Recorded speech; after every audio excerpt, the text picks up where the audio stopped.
Welcome to Essential Libertarianism, selected readings from voluntarist.com. Essential Libertarianism is voluntarism. Let's reclaim the anti-political heritage of this philosophy together.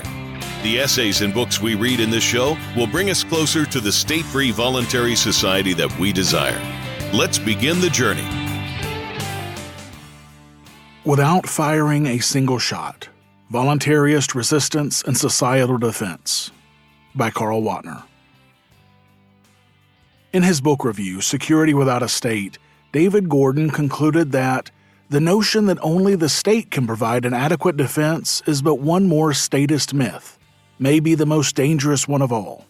While I heartily endorse this statement, neither its author nor the editor nor the contributors to The Myth of National Defense, the volume that Gordon was reviewing, consider one important variant of non-state defense, namely civilian-based nonviolence.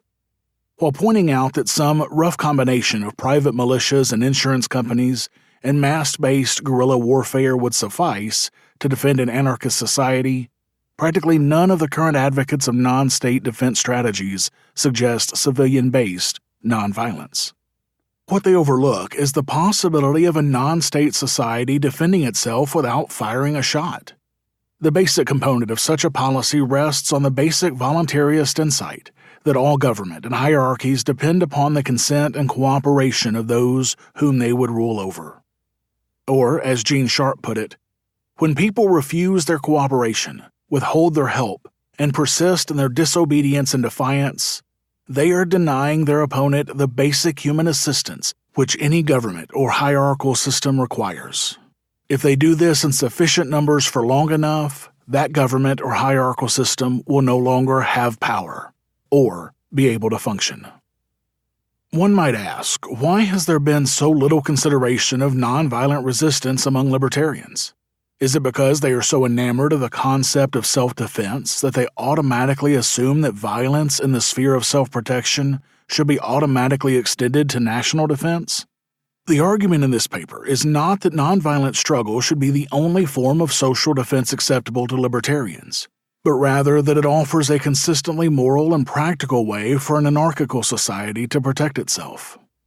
When one's homeland is invaded, there are no easy solutions. Undoubtedly, nonviolent defenders would suffer many deaths, but could it be worse than the destruction of lives and property caused by using violence? In a violent struggle, the violence of each side goads the other to greater violence, and each side uses the violence of the other to justify its own violence. All I am arguing for is that one way both the costs and benefits of nonviolent struggle against the advantages and disadvantages of armed struggle. And one should remember that in seemingly impossible situations, where most of the violent means are already possessed by one side, nonviolence offers at least a ray of hope, whereas violent resistance offers none. The strength of bare hands and stubbornness. To most people, the voluntarist perspective is both incomprehensible and inconceivable. There are relatively few numbers of people that view the state as an invasive institution, one which is based on territorial aggrandizement and coercive revenues.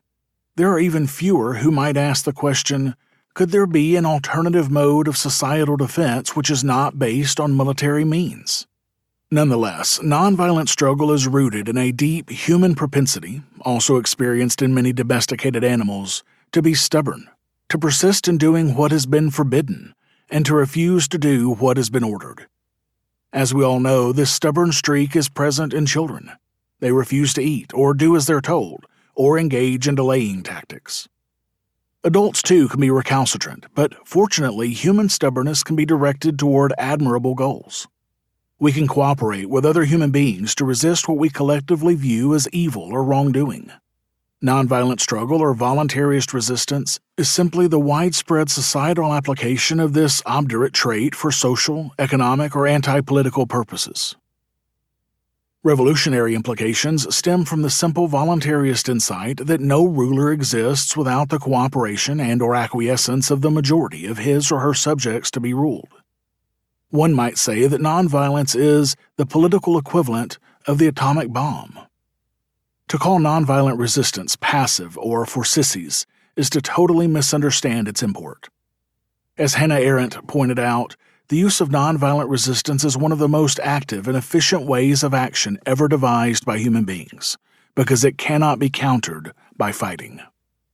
Only mass slaughter will assure the violent opponent an ultimate victory. But even then, the victor is defeated, cheated of his prize, since nobody can rule over dead people. Furthermore, civilian resistance demands widespread unity of opinion among the population, and careful research and strategic planning. Its adoption must be preceded by widespread preparation and training, and its execution calls for considerable courage and discipline. Could an army be successful if its soldiers had no training? Nonviolent resistance is no different in this regard. There are many advantages of nonviolent, civilian-based defense. For one thing, a nonviolent army is not limited to the physically fit. Children, seniors, people of every age and condition, even the infirm, are capable of refusing to do what they are told to do. For another thing, even though suffering and death are an inevitable part of any social struggle, nonviolent resistance minimizes both the numbers of casualties and the amount of destruction. Another advantage of nonviolent resistance is that there is no such thing as final defeat, so long as a few people exist whose minds and spirit are not bent to the will of the ruler. For example, after more than 40 years, the Tibetans continue to resist the Chinese military occupation. If the will to resist is maintained, the defense cannot be defeated. Civilian-based defense would make a society and its institutions indigestible to any invader. But such a society itself would be incapable of launching any foreign aggression or the invasion of another country, since it possesses no weaponry and uses nonviolent resistance in a strictly defensive manner. If threatened with a nuclear attack, nonviolent defenders would have no nuclear deterrent with which to counter. They would have to be prepared to face down nuclear blackmail and be prepared to die for their cause, just as soldiers are prepared to die for their cause. If the global community was not prepared to ostracize and boycott a rogue government that possessed weapons of mass destruction until its nuclear threat was withdrawn, then little could be done except to let the bluff be called. The would-be threatener would have little to gain from following through with his threat if it meant creating a wasteland of the territory he sought to control, for nothing of value would remain for him to exploit. The tradition of nonviolence. The term people power is part of a surprisingly long and robust tradition of waging social conflict by nonviolent means.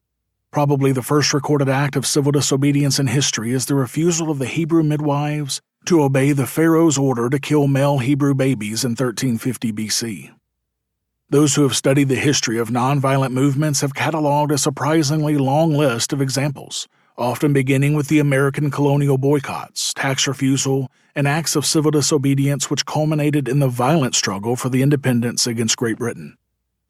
The most pertinent observation about the American Revolution came from John Adams, who observed that the real revolution took place in the hearts and minds of the American colonists, long before the official war commenced in April 1775.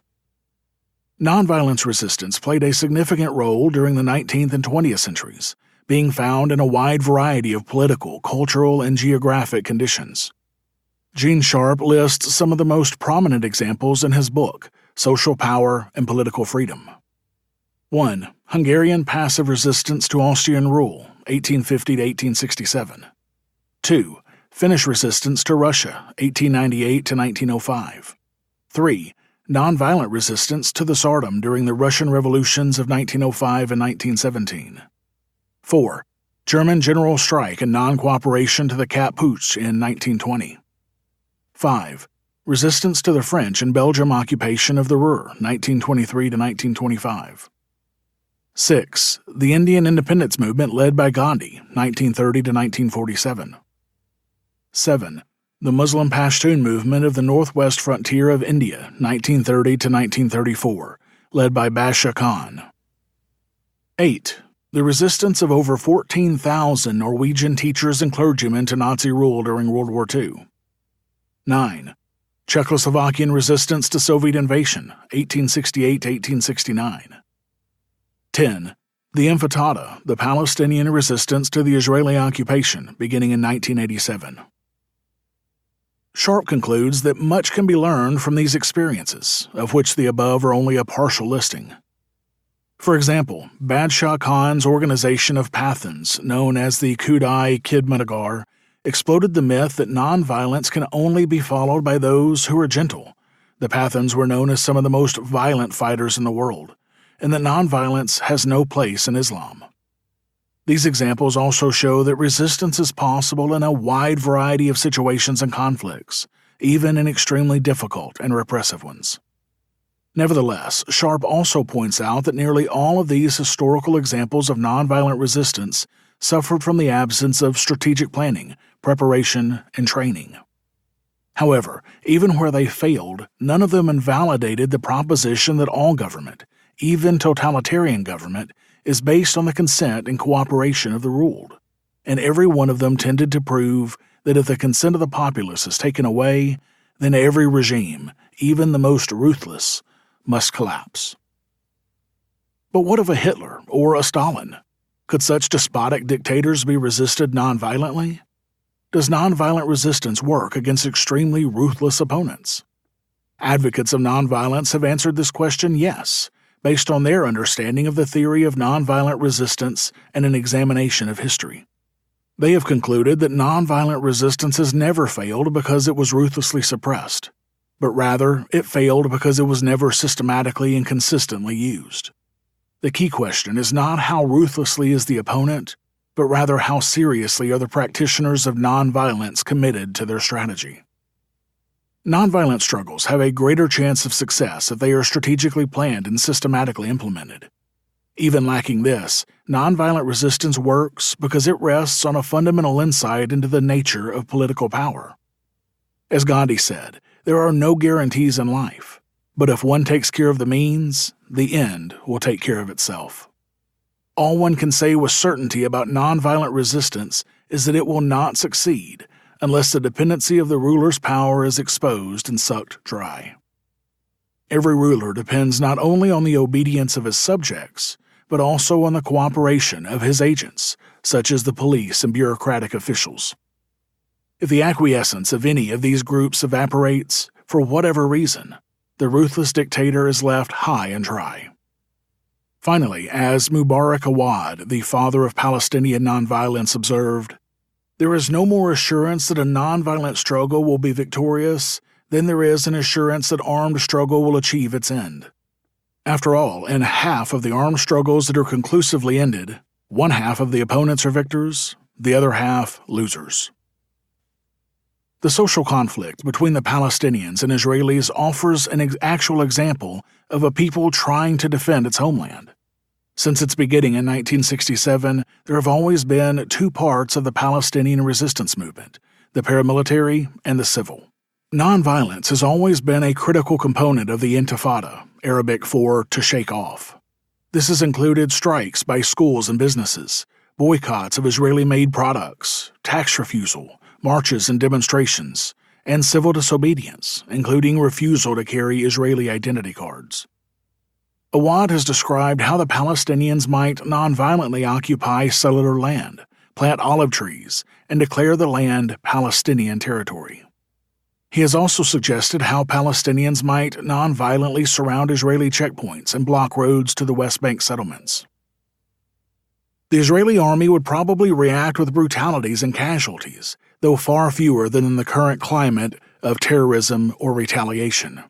Television and the internet now have global reach, and the whole world will be watching.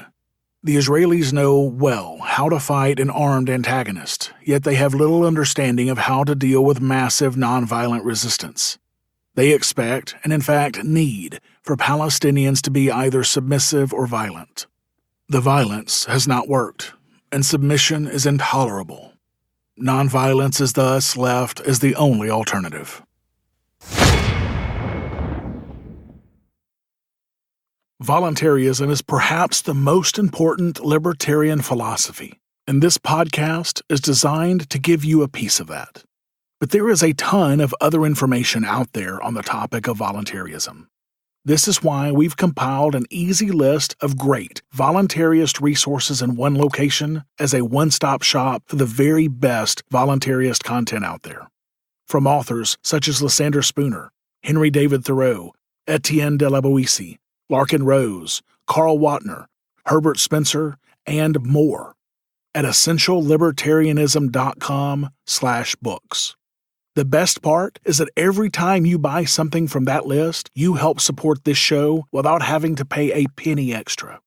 So go to essentiallibertarianism.com/books today to start or accelerate your journey to the only non-political, non-violent strategy to achieve a free society and help us delegitimize the state.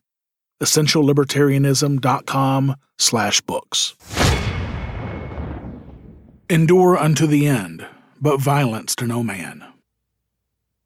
The idea that nonviolence might be applied to the defense of a community was probably first elaborated by Charles King Whipple in his 1842 booklet, Evils of the Revolutionary War. Whipple, an abolitionist and peace man, pacifist in 20th century terminology, challenged the assumption that we could never have freed ourselves from British domination except by war. His thesis was that Americans could have attained their independence as effectually, as speedily, as honorably, and under very much more favorable circumstances if they had not resorted to arms. Instead, Whipple maintained that Americans should have engaged in a steady and quiet refusal to comply with unjust requisitions, publicly declared their grievances and demands for redress, and patiently endured whatever violence was used to compel their submission. Even if the signers of the Declaration of Independence had been executed for treason, even if hundreds or thousands of Americans had been jailed for their refusal to comply with British demands, Whipple believed that ultimately Britain would have tired of dealing with the contumacious Americans. After all, he points out, Great Britain was not so much defeated on the battlefield as tired of fighting. Whipple was the first of many observers who noted that nonviolence might be used as a means of national defense. Indeed, some of the most notable cases of nonviolent resistance were carried out against foreign powers: Hungary against the rule of Austrian Empire, India against British rule, and Germany against France and Belgium in the Ruhrkampf. In the midst of World War I, in August 1915, Bertrand Russell published an article in the Atlantic Monthly. He wrote, "Let us imagine that England were to disband its army, after a generation of instructions in the principles of passive resistance as a better defense in war.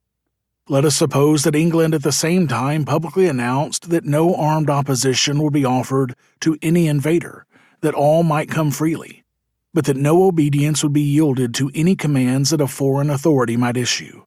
What would happen in this case?" First of all, he noted that if England disbanded its army and navy, any would-be invader, such as Germany, would be hard-pressed to find a pretext for invasion.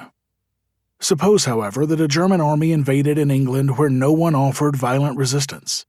After evicting the king from Buckingham Palace and taking over the Parliament building, what would the Germans do if all the existing British officials refused to cooperate? Some of the more prominent would be imprisoned, perhaps even shot, in order to encourage the others. But if the others held firm, if they refused to recognize or transmit any order given by the Germans, if they continued to carry out decrees previously made by the English Parliament and the English government, the Germans would have to dismiss them all, even to the humblest postman, and call in German talent to fill the breach.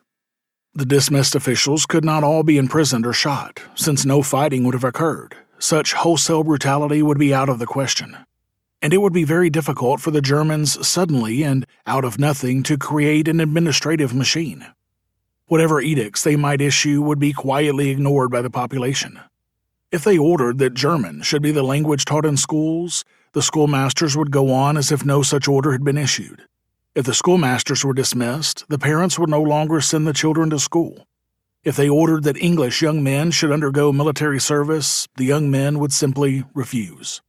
If they tried to take over the railways, there would be a strike of the railway servants.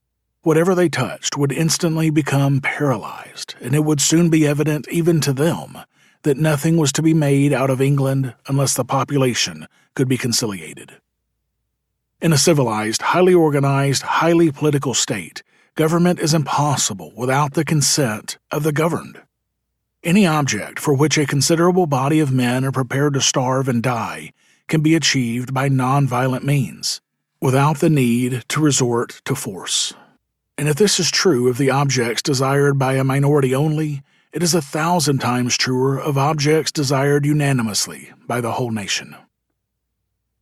Even though the 20th century was dominated by two horrendous world wars, several other theorists followed in the footsteps laid out by Bertrand Russell. As early as 1931, Gandhi recommended a nonviolent defense policy to Switzerland, to Abyssinia in 1935, to Czechoslovakia in 1938, and to Britain in 1940. He even went so far as to suggest that an invading army be met at some suitable place by a living wall of women and children, thus giving the invaders the choice of marching over them or turning back. This advice ceases to seem so fantastic when one recalls that in Jena, on June 17, 1953, German women held up Russian tanks for half an hour by staging a sit-down in the street. A rifle volley in the air finally made the women flee, but special units trained in Gandhi's methods would have refused to flee and would have forced the troops either to fire or mutiny. The invaders would have thus had to give in or to reveal their brutality to the world. The Congress Party in India rejected his proposal for a nonviolent defense in 1939 and again in 1940. Gandhi recognized that India might use such a policy to defend itself from a possible Japanese invasion during World War II, and pointed out that if India were successful in driving out the British by nonviolent means, then India ought to be able to use nonviolence to defend her newly won independence. Potesto in populo. Even in the midst of war, American pacifists gave thought as to how nonviolence might be used. One such thinker was Jessie Wallace Hewen, one of the founders of the War Resisters League.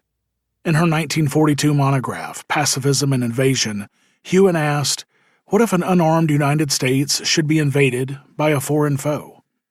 She wrote, "We contend that the country will not be under the necessity of submitting to the invader, but will have at its command the tactics of nonviolent non-cooperation. In other words, by a general strike raised to the nth power. Under this plan, resistance would be carried on, not by professional soldiers, but by the people as a whole, by refusing to obey the invaders or to assist them through personal services or the furnishing of supplies." In the present discussion, however, we are disregarding the alternative of submission to any degree, and assuming a people firm in the determination to die rather than yield as individuals or as a nation to the demands of an invader. No surrender but resistance to the bitter end is the national policy. The soldierly virtue of enduring hardship and death for one's country will have become the ideal, not of a single profession, but of an entire population. Near the beginning of the Cold War in 1948, E. Stanley Jones, in a biography of Gandhi, presented a similar scenario. If Russia were to invade and conquer the United States, he asked, would all be lost? He wrote, "No, we could organize every man, woman, and child in the United States in a non-violent resistance. We could withdraw all cooperation with the conqueror. You cannot rule over a people if they will not let you. We could break the will of the conqueror in 5 years. If the objection is raised that this has not happened in the lands where Russia has overrun the country, the answer is that this method of nonviolent resistance has not been applied." Jones concludes his discussion by noting that nonviolent resistance makes a nation invincible. Authors of 2 books published in the late 1950s supported the contention that nonviolent, civilian-based defense could take the place of armies. Cecil Henshaw, in his Nonviolent Resistance, A Nation's Way to Peace, and Bradford Little, in his National Defense Through Nonviolent Resistance, both asked, what would happen if the United States had demilitarized herself and was then occupied by a Russian expeditionary force landing on our shores? They believed that every part of American culture would resist. Labor union members and unorganized laborers would refuse to cooperate with the Russians. Managers, engineers, and administrators would do likewise. American policemen would refuse to enforce Russian rules and regulations. Teachers would refuse to teach. Commerce would be closed to the Russians unless they forcibly confiscated food, shelter, and clothing. The media would support the nonviolent resistors, and organized religion would bolster the spirit of the resistance, challenging the moral right of the occupying forces. Such a total non-cooperation resistance would force the Russians to resort to a policy of enslavement if they wished to exploit America. The Russians would have to resort to direct coercion if they wished any American to work for them. After a few months or years, the Russians would be worn down by the American attitude of resisting to death without fear or hatred, and recognize that their invasion had been an abortive effort and withdraw her forces hastily. During the 1960s, the idea of nonviolent resistance drew attention from a larger audience. Not only was nonviolence a prominent part of the civil rights movement in the United States, but prominent defense theorists in Great Britain and elsewhere began to question the efficacy of national defense by conventional armies. Stephen King Hall in Power, Politics, and the Nuclear Age reinforced the point made by earlier advocates of nonviolent resistance, namely that it is impossible to make any profit out of an occupied country unless there is collaboration by the inhabitants. King Hall noted that in conventional military thinking, occupation by enemy forces represents the end of the war and victory for the enemy. However, in the case of nonviolent resistance, such thinking was wrong. Contacts between the enemy and the civilian population provide an opportunity of winning the second and maybe decisive battle, if the resistance is nonviolent in character. Noting that if the professional armed forces of a state have failed to keep an invader out, it is unlikely that ill-equipped and untrained civilians will succeed in using violence to expel an enemy. King Hall went on to write that, "What the civilian population must do is to shift the area of conflict into the sphere of nonviolence, since, assuming the civilians have been trained in advance, this involves techniques in which the occupying troops have not been trained. These tactics require a nation trained in their use from school age upwards. They require staff colleges for teaching nonviolent techniques and the production of handbooks." Adam Roberts, editor of a 1967 British book, The Strategy of Civilian Defense, explained that civilian-based defense was designed not only to change the will of the opponent by wearing him down, but to make it impossible for him to achieve his objectives. Non-cooperation with an opponent's orders, obstruction of his actions, defiance in the face of his threats and sanctions, attempts to encourage non-compliance among his troops and servants, and the creation of parallel institutions to serve the country are some of the methods that could be used to resist an occupying force. A similar study was published by the American Friends Service Committee in the United States in 1967. Titled In Place of War, an Inquiry into Nonviolent National Defense, this Quaker tract pointed out that civilian-based defense is based upon confidence in nonviolent methods rather than a belief in nonviolence in principle. Most of the nonviolent struggles of the past have involved masses of people who were not pacifists.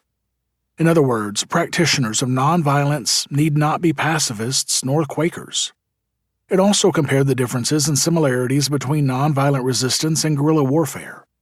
Though both modes of fighting attempt to win the hearts and minds of the people, the latter depends on secrecy and sabotage, the former on openness and non-cooperation. Guerrillas would blow up the train tracks. Nonviolent resistors would block the train by standing on the tracks or by convincing the train crew to refuse to fuel or operate it. It was the studied opinion of the authors of this report that measures and policies based on nonviolence could provide an effective means of national defense for the United States. An army can beat an army, but an army cannot beat a people. The final discussion of nonviolent resistance, which will be considered here, is a fictional account written by Harry Brown in 1974. In A Visit to Rheingold, Brown painted the picture of a country without political borders or political leaders, which was invaded by the Germans during World War II. Since the Rheingolders had no government, there were no leaders for the Germans to capture. The Rheingolders ignored the Germans and went about their own business. The Germans, on their part, realized that they would require as many soldiers as there were Rheingolders in order to force them to obey. Even the Germans saw the futility of such an approach. Brown's description of Rheingold illustrates the point noted by a number of theorists. The more the control over society is centralized in a single command center, the easier it is for an invading enemy to conquer the entire nation by conquering that command center. In other words, a nation with a centralized military and political defense mechanism is in far greater danger of being taken over than a nation where members of the civilian population have been taught to think for themselves and have been instructed in the basics of nonviolent resistance. The observation about capturing centralized command posts brings to mind Randolph Bourne's insightful essay, War is the Health of the State. Writing after World War I, Bourne noted the distinction between state and country. He wrote, "We have the misfortune of being born not only into a country, for example one's homeland, but into a state, and as we grow up we learn to mingle the two feelings into hopeless confusion. It is states that make wars, not country. War is a function of this system of states. Countries do not make war upon other countries." Bourne continues, "They would not only have no motive for conflict, but they would be unable to muster the concentrated force to make war effective. There might be all sorts of amateur marauding, there might be guerrilla expeditions of group against group, but there could not be that terrible war en masse of the national states, the exploitation of the country in the interest of the state, the abuse of national life and resources, and the frenzied mutual suicide which is modern war." As Bourne and others have noted, the state establishes a compulsory monopoly of defense services over a certain geographic area and obtains its revenues coercively. Thus, to maintain that the state might defend itself nonviolently from a threatened invasion, as some pacifist theorists have maintained, is both inconsistent and contradictory. Since the state is an inherently invasive institution, it would be impossible for it to defend itself nonviolently. Will government agents force you to be nonviolent? Will you be thrown violently in jail if you refuse to pay your taxes? How could a state violently enforce a nonviolent defense against foreign occupation? Furthermore, what state would be silly enough to instruct its own population in the means of nonviolent resistance? Couldn't enraged subjects turn nonviolently on their own state if they perceived it to be overstepping its legitimate authority? Would any national government wish to place such a weapon in the hands of its people? Voluntary resistance. Voluntary resistance, which I have previously discussed in an article by that title, is not a matter of repelling violence, but rather that of enlightening deceived subjects. People must be prepared mentally, spiritually, and physically, in the sense that a strong, healthy body leads to a strong, healthy mind, to resist the demands of the illegitimate state, whether it be a foreign occupation force or a domestic government. As Mubarak Awad has written, "You cannot stop people when they want to be liberated. The greatest enemy of the people and the most powerful weapon in the hands of the authorities is fear. Those who can liberate themselves from fear and who will boldly accept suffering and persecution without fear or bitterness or striking back have managed to achieve the greatest victory of all. They have achieved self-control. They have conquered themselves when they recognize that they, as oppressed people, have the option of refusing to cooperate if they are willing to pay the price." A stateless country, an anarchic society, which has achieved that status, is far more likely to maintain its independence and remain free of threats of foreign occupation. For one thing, such an amorphous country would pose no threat to its neighbors, since it had no military establishment. For another, its development of nonviolent resistance as a means of societal defense would make it exceedingly costly to be invaded by another state. Not only would such a strategy be less threatening to neighbors and more daunting to would-be invaders, it would give better result than war and at a lesser cost, and with a higher moral coefficient. Furthermore, for such a community even to exist, its members would have had to accept the idea that no state, whatever or wherever, has any legitimacy. Much as the Rheingolders, their answer to the demand, "Take me to your leader," would be to go home to their wives and families. Such a people would not even comprehend, much less begin to obey, demands that they answer to some legitimate political power. The central lesson here is that even when threatened by government violence and government weapons, there is still that something which governments cannot seize. No government, foreign or domestic, can obtain the voluntary compliance of the citizenry without their consent. The Nazis found this out much to their dismay in Berlin in February 1943. A protest lasting several days on Rosenstrasse, involving over 600 women of mixed Jewish marriages, caused the Gestapo to release some 1,500 prisoners. Some of those released had been scheduled to be shipped off to Auschwitz and were the husbands of the protesting women. It was a novel experience for the Nazis to face unarmed men, women, and children, offering non-violent resistance. Although the Berlin protesters were unharmed, the refusal to consent may be costly, dangerous, and even lead to death. Nevertheless, the fact remains, without the cooperation of the populace, maintaining power becomes costly or even impossible. All that is necessary to prevent government domination is to let the citizenry come to know its own strength. Or, in the timeless words of La Boétie, I do not ask that you place hands upon the tyrant to topple him over, but simply that you support him no longer, that you will behold him like a great colossus whose pedestal has been pulled away, fall of his own weight, and break into pieces. Such a stance against a government who has thousands, if not millions of soldiers, and millions of dollars invested in the latest technological armaments may seem foolish, even insane. However, as Leo Tolstoy noted, those who choose to resist have only one thing, but that is the most powerful thing in the world: truth. And in the truth of nonviolence, we find the following pearls of wisdom.